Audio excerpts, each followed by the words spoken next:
имени Ларисы Захьяновой и Петра Абашеева. Постановка танца «Проклятие Луны» Диана Саватеева. Дипломантом 4-й степени также становится Анастасия Зубелис, колледж искусств имени Чайковского. Танец «Жены декабристов».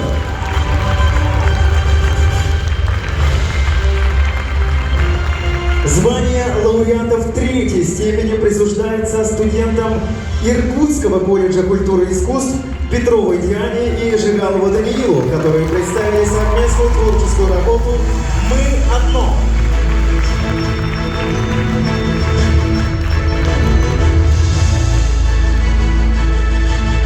Диана Петрова и Даниил Жигалов.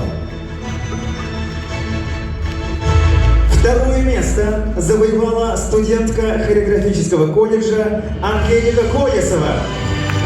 Жюри отметила хореографию двух ее танцев «Своя роза» и «Пресницына».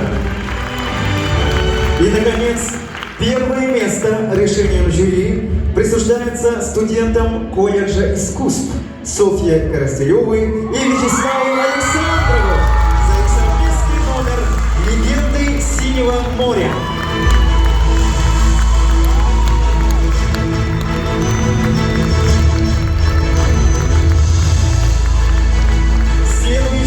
Возрастная категория «Студенты вузов». В ней приняли участие